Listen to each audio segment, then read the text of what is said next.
You have questions, we have answers. This is Jane Muller. And this is Ken Muller. Welcome to our show, all about real estate with Ken and Jane. And Jane, today the topic is the Fed rate hike, which happened back on September 21st. As expected, the Fed raised their rates again by 75 basis points. So for the year to date, they've increased it by 3.25%. So to start with, let's go back and let's recap year to date what the Fed has done to help our lovely economy, I guess, to try to bring down inflation. So the first, on March 17th, they did a 25-point basis hike, followed by a 50 points on May 5th, and then followed by three 75-point basis increases on June 16th, July 28th, and most recently on September 21st. So that totals the 3% for the year to date. So there's a lot of economists, a lot of speculation about what's going to happen with the housing market. Obviously, the rates have the mortgage lending rates for the 30-year and the 15-year have increased. I think recently, even prior to the most recent rate hike back as of September 15th, we have data that shows from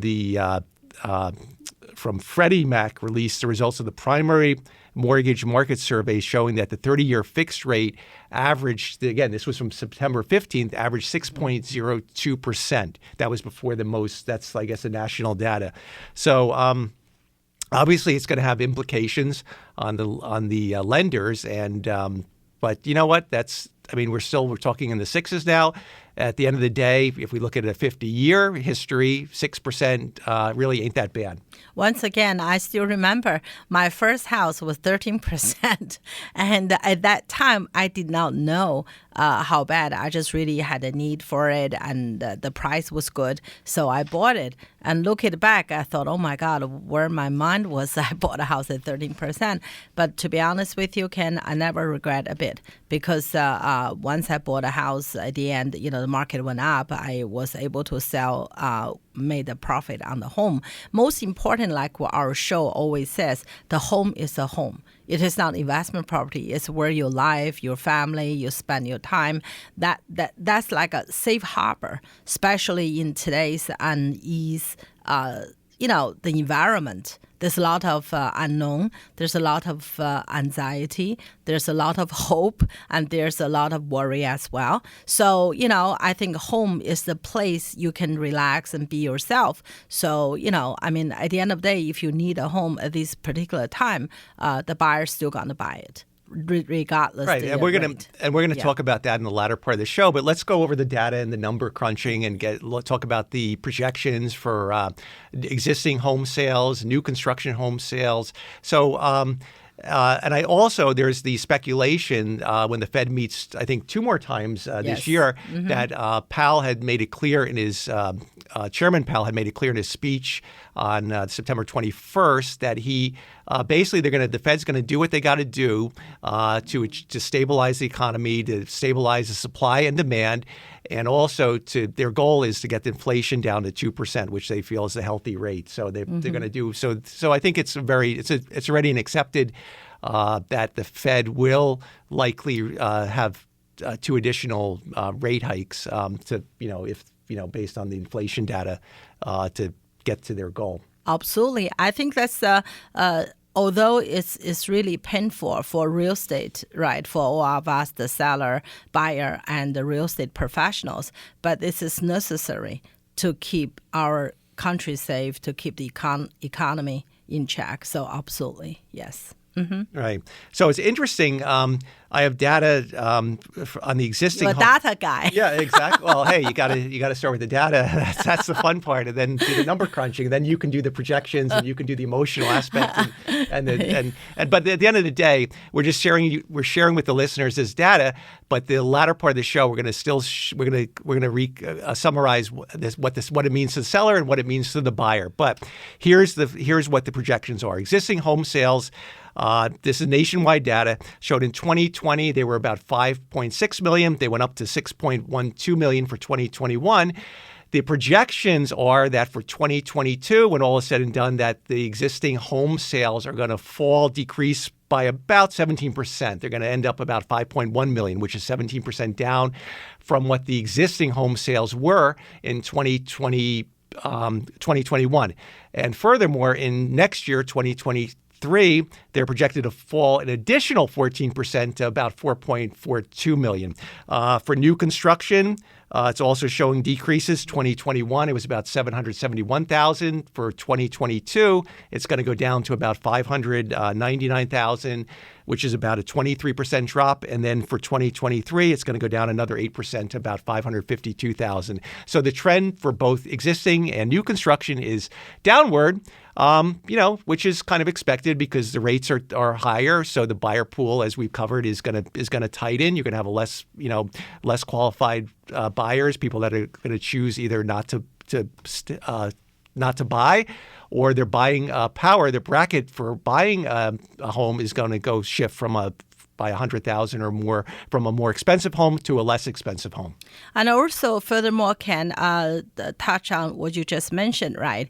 I think that during the Chairman Powell's the question to the media as well, the answer to the media questions was they asking him when he would stop to the increase the rate further. And you know what he said? Never.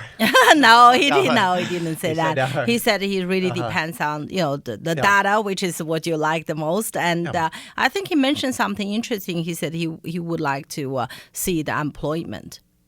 What that means is, I think there's going to be more.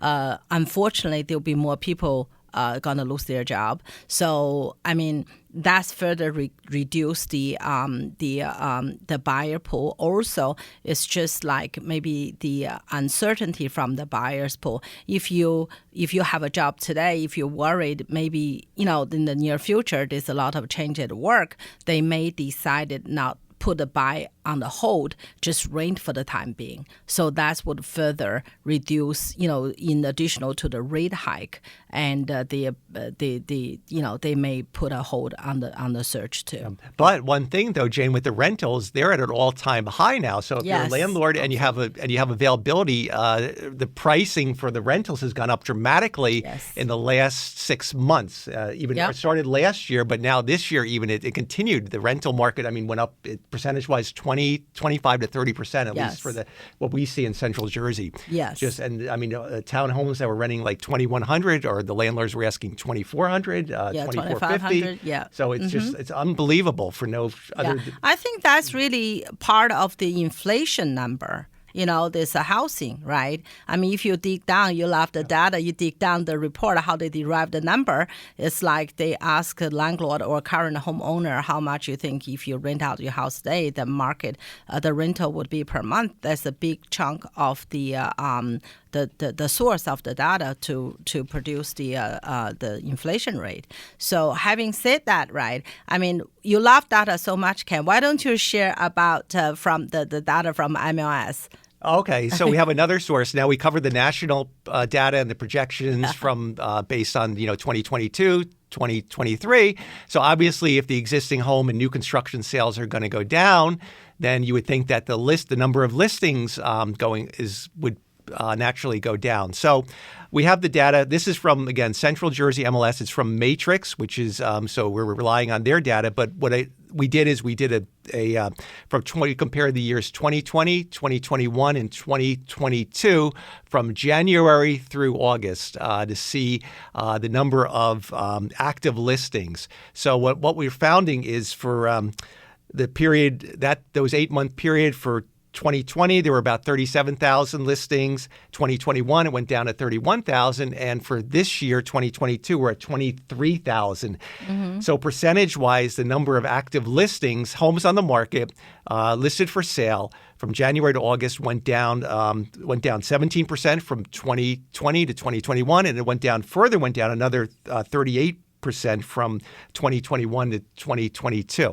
So that's showing a trend where, again, the supply, the available homes are just down significantly. The inventory is down. I think there's two things I can think of, but once again, it's only based on my understanding. It could be totally wrong here. I'm just sharing my thought here. And the reasons that is two. major reason is two. One, back in the old days, right, a lot of home would be expired, so you released it, even though the number of listing, they may be the same listing listed by 3 agents, 6 months, 6 months, 6 months. So a lot of listings in the past is expired listings. They change, the agent or even the same agent, right? Every time you list a home, that's part of the number from, right? I think during the past 2 years, and it's very rare, they have expired listing. There is, but they're going to have more now. But in the past, 2 to 3 years, it's very rare. So that's one part why the number is lower. Second part is a lot of people, right, where are they going to move to, right? Because, they're thinking they want to buy, but the price is so high. If they sell their house at a high, they have to buy at a high or higher. So obviously, the people that will stop the homeowner to trade houses at that point, right? Only the people get the most benefit is they already own a house, second home, right? Or in Florida or another area, right? They can sell their house, move in that property temporarily or for good. In the meantime, they buy another home. So, but that's why the availability, during the pandemic, it really is hard too. How you going to manage all these showing. So will prevent a lot of owner put a home on the market. So that's the two main reasons. That's why you see the data shows such significant lower percentage new listings compared with the previous years. That's only my thought. I could be wrong here. I just, share what I see in the market. Okay, yes. That sounds good. So we're going to take a short break, and when we get back, we're going to break it down what it means to the buyers and the sellers. Okay, welcome back to our show. So let's continue with the mortgage rates. So I happened to Google, which any of our listeners can do. You can Google the 30-year and 15-year rates, and you're going to see that they're around, the 30-year is around 6.9%, almost 7%, and the 15-year is a little bit less. It's about 5.8%, another percentage point less. So again, I think what we've seen this year is that whenever the Fed reacts, the rates will go up. There'll be a bump, an increase in the rates, but over time the market will relax and say, you know what, it's still not that bad. They're going to come down gradually. We saw that back in June, I think, in the middle of June. They're not coming down a little permanently, but it's just like a stock market, right? Up and down. One day you don't know why suddenly the stock dropped and everybody's shocked. And by the time I get to the computer try to buy something, tomorrow it went up again. Right. So there's no reasons, right? I think in the back in June the same thing. They went up over 6. Everybody shocked and stopped, and then they came down again. I think last July or sometime in July, suddenly the rate went down 4.9 something for 4 or 5 days, and a lot of buyers rushed in to take advantage of that and bought a house. So that's really rate already up and down. So I think what adds the disappointment and the shock factor is that if you go back a year ago at the 30-year fixed rate about a year ago in September 2021 was 2.86%. So you more than doubled what it was a year ago. Yeah. So people get acclimated, you get used to something. And then when you basically double it, it's like if you basically are making a certain amount of money and your salary gets cut in half. Well, that's the same thing with the buyers. Their mortgage, their buying power got reduced or their payments went up dramatically because of the mortgage rate increases. But we're going to cover that. It's not the end of the world when we get into what it means to the buyer, because there's other factors with the market will favor the buyers, even though they might be paying higher interest rates. There's options for the buyer, which we're going to Why don't we just talk about the buyers? I think, last few years there was really roller coaster for the buyers, right? You lined up in the long line, you got in, you found a home, your dream home, you bid on that. They told you got it. You're so happy and celebrate. And 2 hours later, your agent calls, I'm sorry, there's a much higher offer. Yeah, I was going to say, when you back, the last few years, I was going to say, you said you were happy. I was going to say your laughter went to tears. There's probably a lot more crying because there were, again, we covered this, that in our experience, in 2020, in 2021, and all the way up till very recently, even now, there's still getting some bidding wars. A lot of the buyers were in tears because they were just, and there were so many qualified buyers that it really the sellers just were torn. They were all, and so many families were heartbroken because they really wanted the house. They bid it. They went over the asking price. They waived the contingencies, the appraisal, the home inspection. They did whatever they could. They had their offer letter. They were prepared, ready, aim, fire. But it was just a situation of the supply and demand that the demand exceeded it. So just only one could be selected. Yeah, exactly. A lot of time, the one got selected may not be better than the one who didn't. It's just whatever the reason the seller picked one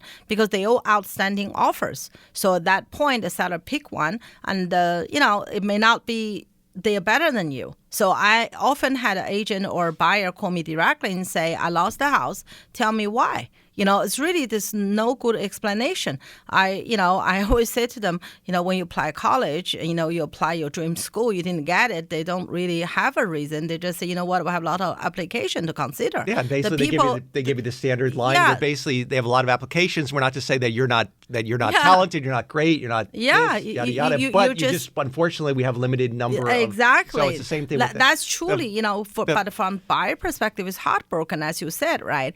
But today's the market is much better. So, the bidding war is definitely much less compared with before the crazy one.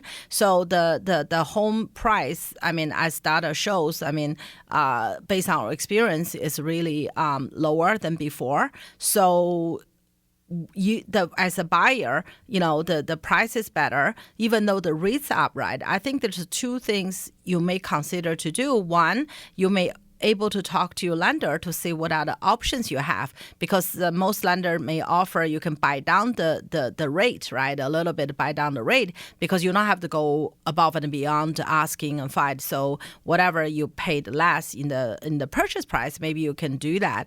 And secondly, the rate going up and down, right? As I mentioned before, I bought my first house 13%, but I didn't pay the 13% throughout the deal, right? Because every few years, the interest is lower. You can either just keep an eye on it yourself or ask your lender, because most lender does refinance, right? The good lender, the loan officer will keep an eye for you, but you let them know, say, hey, once rate dropped, then please, let me know. I can refinance and let's it. talk about that. That's with that pocket, because you also have relevant experiences with recent months where the rates fluctuate on a day-to-day basis. Yep. So I think you can share with the listeners an experience you had recently in June or July where basically there was an influx of buyers, because buyers now are watching the rate on a daily basis, and they'll jump out and also jump in if the rate moves. And I think you had a recent case where there was a few buyers that pulled out of a listing, and then some that pulled in based on the day-to-day trends. Like I said, in July there was like a 4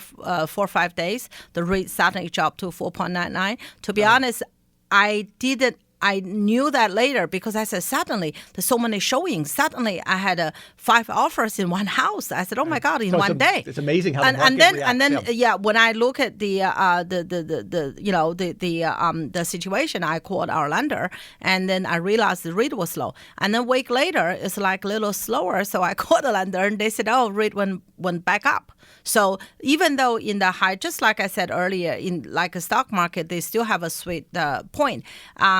You as a buyer, normally when the buyer buy a house, you have a 45 to 6 days closing, or even longer, 90 days closing.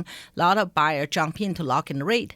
But at this point, right, if you buy a house, once again, I'm not here to give advice on the mortgage, but talk to your lender, because sometimes some lender, experienced loan officers told me after the rate increase, right, and then the rate already adjust for that, anticipated the Fed going to increase the rate, but after a few weeks, a couple of weeks later, they maybe have a sweet spot. The rate may go down a little bit just for the short period of time and then go back up again. So just keep contact the loan officer. As I said, in this market, you don't have to go above and beyond for the purchase price. The benefit of that is either you can buy down the interest rate, or just simply, absorb the rate rise, the monthly payment, and wait for the right time to refinance your loan. That's for the buyer perspective. So also we could look at it from the buyer perspective, that it's like a wash, because think about it. In the last 2 years, if you're a buyer, you probably experienced going well over list price. So you're paying maybe 10, 20, $50,000, who God only knows how much. 100,000. Right. Yeah. So now you're getting the price. So with that money, you're not necessarily forced to, in that situation now. So that money is saved, and you have that. And it's true, the interest rates have probably doubled, and they're it's 6 or at that going up, but still you have that reserve money that can be allocated for the mortgage payments, to get negotiating a better deal for the purchase price, and having your full rights. So this is becoming obviously a buyer market. It's shifted from the seller market to more of a buyer market. But the buyers actually, it's not a bad time to be looking, because the rates are still comparatively low over 50 years, 13%. and you have your rights back again, and you can go out there and find a house, and you have some negotiating power, and you're not in a 10 person multiple bid situation. Yeah, so, 10, 20, 30. So it's not. It's pretty. But from also let's look at from the seller point of view, right? There's two advice I would have for the seller. Number one is you have to price our home right, because certain time, I often hear from the seller, oh, my neighbor sold X and Y, but I always say, when your neighbor sold when in March, I say, yeah, do you know the buyer interest rate is more from than March? exactly. We had the Fed increase at 3%. Yeah, so if they sold in March, that means the contract was joined December, January. And that means likewise the rates for the mortgage rate for the buyer is 2 point or under 3, right? Yeah, so you're looking at, the rate is more than doubled. So obviously the pricing is very important for the seller at this point, right? Whatever your neighbor sold, you have to take consideration of the interest rate and the market trend. So I'm not saying... But that's interesting. So from the seller perspective, let's say you have a seller, they say, well, my neighbor's house sold in March for $1 million, and they've got a comparable house, and then they had another neighbor who sold in down the block, maybe a smaller house sold for $800,000, and the neighbor wants to put their house on the market now in the fall season. Then you don't have any. It used to be with homes you would comp the recent sales, and it's a more challenging task for the list agent to factor in what's a suitable price percentage reduction to factor in the rising interest rates and the anticipated future rate hikes by the Fed. That's where it becomes that's why you really need, for listings now, it's critical to have a real estate professional that knows the market and is very knowledgeable in the market trends. Absolutely. And the second point, besides the pricing, price it right, is have the condition. Make sure we present a home the best way possible. Because back in the seller market, get a home on the market sooner will get you a better result. So just get a house on the market as soon as possible, so to take advantage of the positive market. But now, because the competition is more favorable to the buyer side, right? The competition is more harsh for the seller. So I think to get a house ready is more important. I'm not telling you to go out there to get a new kitchen, new bathroom, no. But at least get a house in a good, attractive condition. For example, the paintbrush do the wonder, and the small things, change the lighting and change the switch cover, small things. And the yard, please do the yard, because now it's the fall and a lot of leaves, a lot of yard, a lot of debris. So make sure the curb peeling is equally important, if not more now.